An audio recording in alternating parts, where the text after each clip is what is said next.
जब भी कोई रेगिस्तान बोलता है तो दिमाग में क्या आता है? शायद गरम रेत और वो चिलचिलाती धूप, है ना? पर क्या हो अगर कोई कहे कि रेगिस्तान बर्फीले पहाड़ों में भी हो सकते हैं? जी हाँ, तो चलिए आज हम पृथ्वी के इन्हीं दो बिल्कुल अलग मतलब हॉट एंड कोल्ड रेगिस्तानों की हैरान कर देने वाली दुनिया को समझते हैं। तो सबसे पहले एक बहुत ही बेसिक सवाल, आखिर किसी जगह को रेगिस्तान बनाता क्या है? क्या सिर्फ गर्मी या फिर रेत? इसका जवाब ना शायद थोड़ा हैरान कर दे। देखिए, एक तरफ है सहारा का वो सुनहरा दूर दूर तक फैला रेत का समंदर और दूसरी तरफ लद्दाख के पथरीले बर्फीले पहाड़। मतलब देखने में तो जमीन आसमान का फर्क है ना? लेकिन साइंस की नजर में ये दोनों रेगिस्तान हैं। और इसकी वजह ये है, देखिए, एक रेगिस्तान की असली पहचान उसके टेम्परेचर से नहीं बल्कि बारिश की कमी से होती है। कोई भी ऐसी सूखी जगह जहां साल में 10 इंच से भी कम बारिश हो, बस वो एक रेगिस्तान है। यही वो एक चीज है जो इन दो बिल्कुल अलग दुनियाओं को एक साथ जोड़ती है। तो चलिए थोड़ा और गहराई में चलते हैं और देखते हैं कि पानी की ये कमी इन जगहों को कैसे बनाती है, क्योंकि कॉमन तो बस यही एक बात है इनमें। तो शुरुआत करते हैं सबसे क्लासिक एग्जाम्पल से। सहारा, दुनिया का सबसे बड़ा गर्म रेगिस्तान।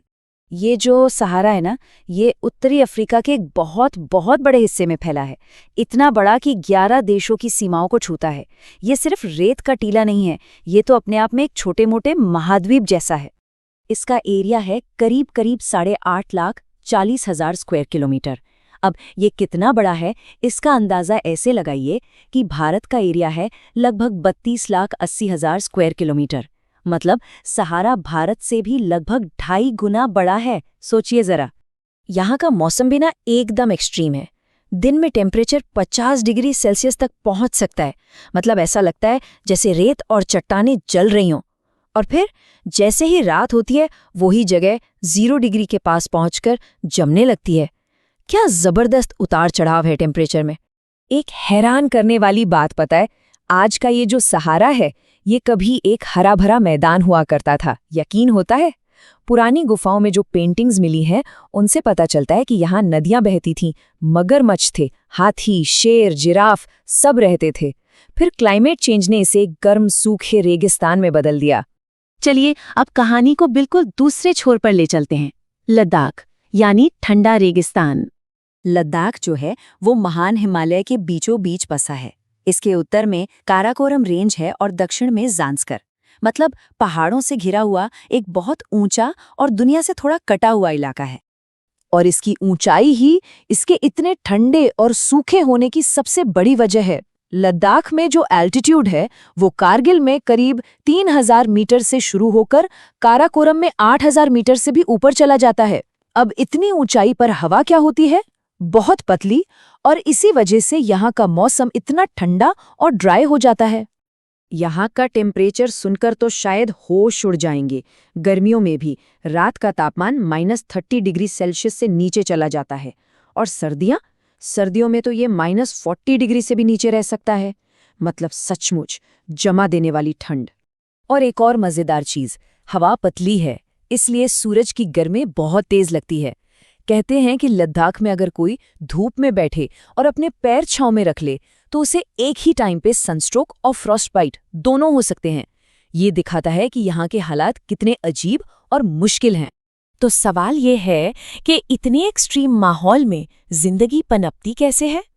चलिए अब देखते हैं कि इंसानों और जानवरों ने इन दो बिल्कुल अलग दुनियाओं में खुद को कैसे अडेप्ट किया है। यहाँ हम दोनों रेगिस्तानों की जिंदगी को कंपेयर कर सकते हैं। देखिए, सहारा में बेदुइन और तुआरेग जैसी नोमैडिक ट्राइब्स हैं जो घूम घूम कर ऊंट और बकरियां पालते हैं। वहीं दूसरी तरफ लद्दाख में बौद्ध और मुस्लिम कम्युनिटी के लोग हैं जो एक जगह बसकर खेती करते हैं। सहारा का स्टार एनिमल है ऊंट, तो लद्दाख का है याक। पेड़ पौधों में भी फर्क है। सहारा में मिलेंगे कैक्टस और खजूर, जबकि लद्दाख में सेब, खुबानी और चिनार जैसे पेड़ उगते हैं। और ये तस्वीरें वाकई बताती हैं कि अडैप्टेशन कितना खूबसूरत हो सकता है। एक तरफ सहारा का ओएसिस है तो दूसरी तरफ लद्दाख के ऊंचे ऊंचे गांव, और दोनों ही जगह ह्यूमन कल्चर फल फूल रहा है। और लोगों ने ना अपने जानवरों का इस्तेमाल करना भी बड़े अच्छे से सीख लिया है। जैसे सहारा में ऊंट की खाल से लेदर बनता है, उसके बालों से चटाई और कंबल, और लद्दाख में याक के दूध से चीज और बटर, और बकरी के बालों से वो बढ़िया गर्म ऊनी कपड़े। मतलब प्रकृति के साथ एकदम तालमेल बिठाकर चल रहे हैं। लेकिन अब मॉडर्न दुनिया का असर इन सदियों पुरानी जगहों पर भी पड़ रहा है। तो चलिए एक नजर डालते हैं कि इन एक्सट्रीम जगहों का भविष्य कैसा हो सकता है। सहारा रेगिस्तान बहुत तेजी से बदल रहा है। जहां पहले ऊंटों के कारवां व्यापार के लिए पुराने रास्तों पर चलते थे, वहां अब तेल, लोहा और यूरेनियम जैसे मिनरल्स मिलने के बाद सुपर हाईवे बन गए हैं। अब ऊंटों की जगह ट्रक ले रहे हैं, और जो घुमंतू लोग थे वो भी अब शहरों में तेल और गैस कंपनियों में नौकरी कर रहे हैं। लद्दाख में ये बदलाव आ रहा है टूरिज्म की वजह से। देश विदेश से टूरिस्ट यहाँ की मॉनेस्ट्रीज, ग्लेशियर और फेस्टिवल्स देखने आते हैं। अब यहाँ के लोग इस मॉडर्न दुनिया और प्रकृति के साथ अपने सदियों पुराने रिश्ते के बीच एक बैलेंस बनाने की कोशिश में लगे हैं। और इन सब बदलावों के बीच एक ग्लोबल चिंता भी है, और वो है डेजर्टिफिकेशन, यानी मरुस्थलीकरण। ये वो प्रोसेस है जिसमें अच्छी भली उपजाऊ जमीन रेगिस्तान में बदल जाती है। और ऐसा होता क्यों है?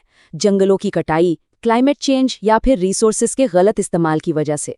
ये हमारी फूड सिक्योरिटी और बायोडाइवर्सिटी के लिए एक बहुत बड़ा खतरा है। तो आखिर में ये सब हमें एक बड़े सवाल के साथ छोड़ जाता है। जैसे जैसे हमारी पृथ्वी गर्म हो रही है, क्या ये एक्सट्रीम जगह हमारे लिए एक वार्निंग है, या फिर ये सर्वाइवल का एक सबक है? एक ऐसा सबक जो हमें सिखाता है कि कैसे जिंदगी सबसे मुश्किल हालातों में भी अपना रास्ता बना ही लेती है।